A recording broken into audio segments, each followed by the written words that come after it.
মানে ইউটিউবাৰবোৰো মানে কিছুমানৰ মতে মানে গেলা বৰ এনেকুৱা নহয় যে মই পঢ়া শুনা নকৰি ইউটিউব কৰিছোঁ বা ডিম্পু হ'ল বুলি চব কথা সঁচা ক'ব এক পথ বুলি ক'ব লাগিব।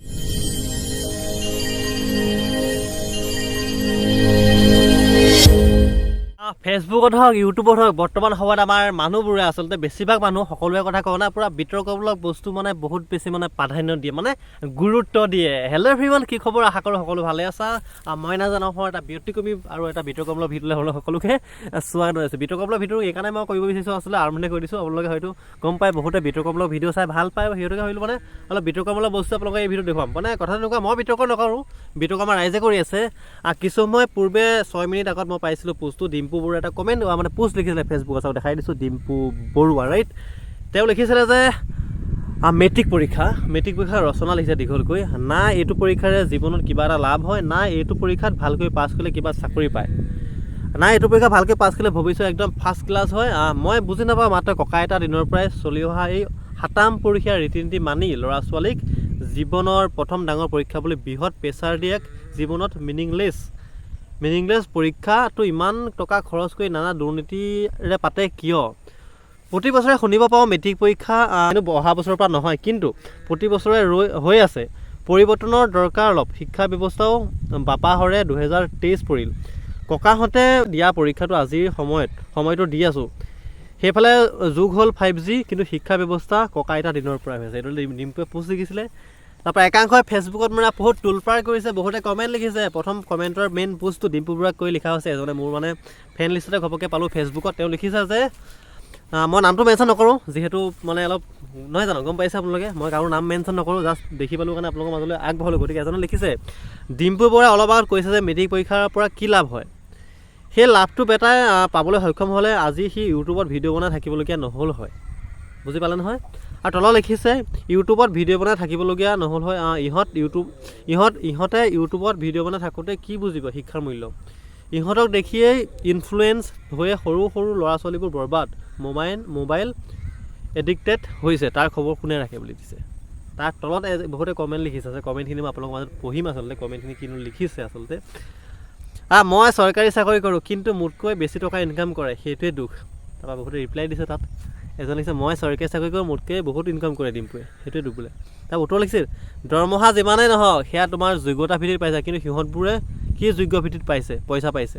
সঁচা ক'বলৈ গ'লে ৱে অফ ইজি মনি, তাতকৈ এছামে সিহঁতক চেলিব্ৰিটি বনাই পেলালে। আচলতে এই কথা ক'বলৈ ইউটিউব বোলা বস্তু ইজি নহয় বহুতৰ কাৰণে। হয়তো যিসকলে আচলতে ইউটিউবটো ইজি বুলি ভাবিছোঁ তেওঁলোকে আচলতে মই ক'ব বিচাৰিছোঁ, ইউটিউব কৰিবলৈ কিছু শিক্ষাৰ প্ৰয়োজন, মানুহক মানৱীয়তা বুলি ক'লেও ভুল হ'ব, আচলতে নিজৰ অলপ সৰু সুৰা যি জ্ঞানৰ প্ৰয়োজন। তাৰ উপৰিও মানে ইউটিউবত ভিডিঅ' বনোৱাটো ইমান সহজ নহয়। আপুনি যিসকলে হয়তো এই ক্ষেত্ৰত গম নাপায়, তেওঁলোকে এনেকৈ মোবাইলটোৰ লগত কথা কেইটামান কৈ যাবচোন, পাৰে নে নোৱাৰে?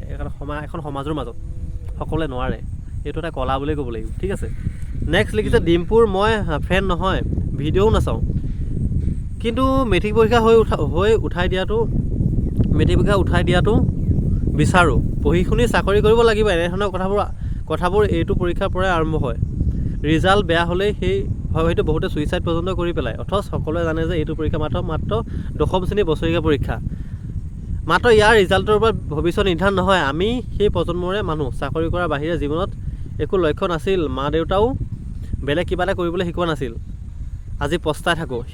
শিক্ষা লাগে, যোগ্যতা লাগে। মানুহ হোৱাৰ যোগ্যতা উচ্চ শিক্ষিত এজনৰো নাথাকিব পাৰে, কিন্তু জীৱনটো যদি কিবা এটা ক্ৰিয়েটিভ বা স্বাধীনতা চিতিয়া কাম কৰিব পাৰিলোহেঁতেন, হতাশাবোৰ নিশ্চয় নাহিলহেঁতেন। আৰু এজনে লিখিছে, কথা কোৱাৰ আগতে অকাদো চাব লাগে। ঠিক আছে, কথা কোৱাৰ আগতে অকাদো চাব লাগে। জীৱনত ক্লাছ পৰীক্ষাৰে নম্বৰে নাহে, বেংক বেলেঞ্চেৰে আহে। জীৱনৰ পৰীক্ষাত ডিম্পুৱে 100% নাম্বাৰ লৈ উত্তীৰ্ণ। নিজে আৰ্জিব নোৱাৰাৰ কেঁকুৰায়ো হিংসা কৰিব, একো ফালিব নোৱাৰে বুলি কৈছে এজনে লিখিছে। একো নক'ব, আপোনালোকে নিজে মন্তব্য দিব। ঠিক আছে, কমেণ্ট বক্স আছে, আপোনালোকৰ মন্তব্য দিব। আচলতে ডিম্পুৱে কি কৈছে, ভাল কৈছে নে বেয়া কৈছে। মই আমাৰ দৰ্শকসকলে মই দুখিব নিবে, দৰ্শকসকলৰ পৰা মই মতামতহে বিচাৰোঁ। সেইটোকে মই কোনো মানে বেলেগক ইমান কিবা কৰি নাথাকোঁ, আপোনালোকে কমেণ্ট দিব। ঠিক আছে, আৰু বহুতে আচলতে লিখিছে এই ক্ষেত্ৰত, এছামৰ মতে কেৱল যিকোনো উপায়ে টকা ঘটাটো সাফল্যৰ মাপকাঠি বুলি ক'ব বিচাৰে, লিখিছে। আৰু নেক্সট কেইটামান কমেণ্ট পঢ়িম আপোনালোকৰ মাজলৈ আগবঢ়াম। আচলতে কমেণ্ট কেইটানো কি লিখিছে সাম্প্ৰতিক দেখুৱাই আছোঁ, আপোনালোকক চাই থকা আৰু মানে পঢ়ি শুনাই আছোঁ আপোনালোকক। ডিম্পু বৰ্তমান যিহেতু ট্ৰেণ্ডিঙত আছে নহয় জানো পুৰা। আৰু নেক্সট আৰু এজনে লিখিছে কেনেকৈ লিখিছে, এজনে শিক্ষা নহ'লে মানুহ মূৰ্খ হয় সেয়া প্ৰমাণ কৰিছে সি। মই ডিম্পুক কৈছে মানে শিক্ষা নহ'লে মানুহ কিমান মূৰ্খ হয় সেয়া প্ৰমাণ কৰিছে ডিম্পুৱে। এইবোৰ কৈ কৈ এগাল মাক বাপেকৰ সন্তান ধ্বংস কৰিছে এইগেলা ইউটিউববোৰে বোলে। ইউটিউবত 10%হে সফলতা কৰে, ইহঁতক চাই বাকী 90% শতাংশ বোলে। মানে আকৌ পঢ়ি দিছোঁ কমেণ্টটো, শিক্ষা নহ'লে সিমান মূৰ্খ হয় সেয়া প্ৰমাণ কৰিছে সি। ঠিক আছে, সি এইবোৰ কৈ কৈ এগাল মাক বাপেকৰ সন্তান ধ্বংস কৰিছে। এই গেলা ইউটিউবাৰবোৰে ইউটিউবত 10%হে সফলতা লাভ কৰে আৰু ইহঁতক চাই বাকী 90%হে সেই একে কাম কৰে বুলি লিখিছে। চাওক আপোনালোকে নিজে চাওক, কমেণ্টটো ধুনীয়াকৈ লিখিছে, দেখাই দিছোঁ আৰু আপোনালোকক। আৰু যিমানে যি নকওক কিয় ইহঁতবোৰ সমাজ মাক দেউতাকৰ পৰা এটা আৱৰ্জনা বোলে। যিমানে যিয়ে নকওক কিয় ইহঁতবোৰ সমাজ আৰু মাক দেউতাকৰ এটা গেলা আৱৰ্জনা। আচলতে ক'বলৈ গ'লে এই কমেণ্টটো যে দেখিছে, ইহঁতবোৰ যিয়ে নকওক কিয় ইহঁতবোৰ সমাজ আৰু মাক দেউতাকৰ গেলা আৱৰ্জনা। মানে এই কমেণ্টটো যে কৰিলে পূৰা মাক বাপেকৰ পৰা ধৰি পূৰা প্ৰত্যেকজন ইউটিউবাৰ গাত লগাই দিছে। মানে ইউটিউবাৰবোৰো মানে কিছুমানৰ মতে মানে গেলা আৱৰ্জনা হয় নেকি বাৰু? কমেণ্ট কৰিবচোন, কি ক'ম আৰু মই একো নকওঁ, আপোনালোকে ক'ব ইউটিউবাৰবোৰ গেলা আৱৰ্জনা নেকি? যদি হয় কোনবোৰ আৰু কেনেকুৱা ভিডিঅ' বনালে ইউটিউবাৰবোৰ গেলা আৱৰ্জনা হয় এটা কমেণ্ট কৰিব। ঠিক আছে, আচলতে এনেকুৱা কথা, আচলতে এতিয়া ধৰি লওক আপুনি বা মই ইউটিউব কৰোঁ বা এনেকুৱা নহয় যে মই পঢ়া শুনা নকৰি ইউটিউব কৰি আছোঁ বা নিজৰ কাৰ্যকলাপ নকৰি ইউটিউব কৰি আছোঁ, এইটো নহয়। ঠিক আছে, প্ৰত্যেকজন ইউটিউবাৰ হয়। মই এটা কথা ক'ব বিচাৰোঁ যে ডিম্পু হ'ল বুলি চব কথা সঁচা ক'ব বা সত্য ক'ব বা ডিম্পু হ'ল বুলি চব কথা আমি মানি চলিম বা যোনেই নহয়, ডিম্পু এটা এক্সাম্পল দিছোঁ মই তেখেতৰ পোষ্ট পঢ়ি থকাৰ কাৰণে। আপুনি মই বহুতেই হয়তো ভিডিঅ' বনাওঁ ইউটিউবত, বা আজিকালি চাবলৈ গ'লে ইউটিউবটো এটা পইচা ঘটাৰ উপাৰ্জনৰ এক পথ বুলি ক'ব লাগিব, আহিলা স্বৰূপ পইচা ঘটাৰ। তাৰ উপৰিও নিজৰ পাৰদৰ্শিতা দেখুওৱা এটা পথ, যিবিলাক কাম নেকি আমাৰ সমাজ মাধ্যমত বা ছ'চিয়েল মিডিয়াত সামাজিক মাধ্যমত নেকি বেলেগে ভাইৰেল কৰিব নোৱাৰিলেও নিজৰ যি প্ৰতিভা আচলতে নিজেই প্ৰদৰ্শন কৰি নিজৰ সেই চেনেলত আচলতে প্ৰচাৰ কৰি সেই প্ৰতিভাৰ বিকাশ হয় আচলতে। আৰু সেইকাৰণে ইউটিউব বস্তুটো দিছে ব্যৱহাৰ কৰিবলৈ। কিন্তু এচাম মানুহে হয় অসৎ ব্যৱহাৰ কৰিছে। এই অসৎ ব্যৱহাৰ কৰাবোৰৰ কাৰণে আজি সময়ত চাবলৈ গ'লে প্ৰত্যেকজন ইউটিউবাৰক দোষাৰোপ কৰা হৈছে আচলতে গেলা আৱৰ্জনা বুলি। লিখিছে কমেণ্টত গেলা আৱৰ্জনা, ইউটিউবাৰবোৰ গেলা আৱৰ্জনা, মই কোৱা নাই, কমেণ্টত লিখিছে।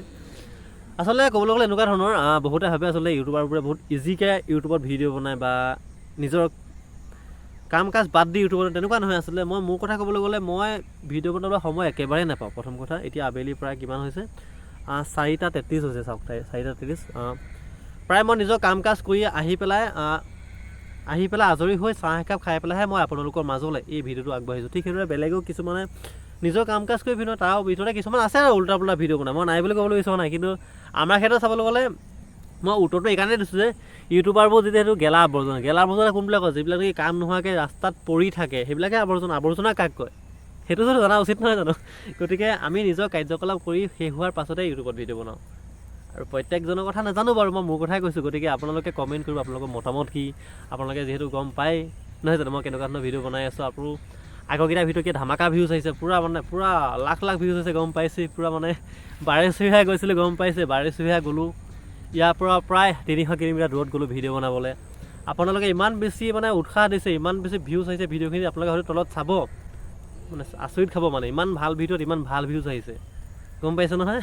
গতিকে সকলোৱে চাব এই ভিডিঅ'ৰ পৰা আগৰ ভিডিঅ' যিখিনি জামুগুৰিহাটৰ মই 300 কিলোমিটাৰ ঘৰৰ পৰা চিমেণ্ট চাবিয়াত সেই তেজপুৰ জামুগুৰিহাটলৈ গ'লোঁ আপোনালোকৰ মৰম চেনেহৰ কাৰণে। আৰু ইমান বেছি ভিউজ আহিছে, মৰম আহিছে, বহুত বেছি মানে সুখী অনুভৱ কৰিছোঁ। সেইকাৰণে মানে ভিডিঅ' বনাই থাকিম, যিমানে ভিউজ আহক নাহক নাই আৰু ভিডিঅ' বনাই থাকিম। মানে যিমান ভিউজ আহিলেও যিমান দূৰত গ'লেও যিমান নিজৰ মানে ভাল লগা কামবিলাক কৰি যাম মানে। আৰু ভাল লাগে কাৰণে ইউটিউবত ইমান দিনে আছোঁ, মই নাজানো অসম আছে আপোনালোকৰ মাজত, আপোনালোকৰ মাজলৈ ভিডিঅ' দিবৰ কাৰণে আছে, সদায় থাকিব, সদায় ভিডিঅ' দি থাকিব। আপোনালোকে যিমান যি নহ'লেও ইমান উপাৰ্জন নহ'লেও মই নাজানো সময় আপোনালোকৰ বাবে ভিডিঅ' দিয়ে থাকিব। আৰু সেইকাৰণে মই নাজানো সময় যিসকলে চিনি পায় বহুত বেছি মৰম দিয়ে, আৰু সেইবাবে ভালো লাগে নহয়নে?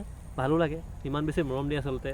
পাতে পথে দেখিলে মাতেও মই নাজানো হয় নাই বুলি, হয় ভাল লাগে আচলতে। সেইবোৰ মৰম চেনেহৰ কাৰণে মই সেই সুদূৰ জামুগুৰিহাটত, তেজপুৰ জামুগুৰিহাটত বাৰেচহীয়া ভাওনা চাব গ'লোঁ। আপোনাৰ জীৱনৰ বাৰেচহীয়া কেতিয়াও শুনিয়ে পোৱা নাছিলোঁ জন্ম হোৱাৰ পৰা, প্ৰথমবাৰ শুনিলোঁ। আৰু বাৰেচহীয়া কিনো, সেই বস্তুটো কিনো হয় চাবলৈ বুলি গৈছিলোঁ।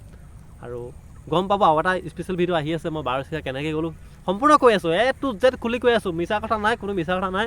মোৰ ভিডিঅ' কোনো স্ক্ৰিপ্টেড নহয়, পূৰা ফেচ টু ফেচ। আৰু সেইকাৰণে হৈছে ভিউজ বহুত বেছি নাহে মানে। ইমানে আৰু বন্ধুসকল বৰ বেছি দীঘলে নকওঁ আৰু ক'বলগীয়াখিনি ক'লোৱেই নহয় জানো পুনৰ এটা নতুন ভিডিঅ' লগ পাম তাৰ প্ৰতিশ্ৰুতি বিদায় মাগিছোঁ ধন্যবাদ জয় আই অসম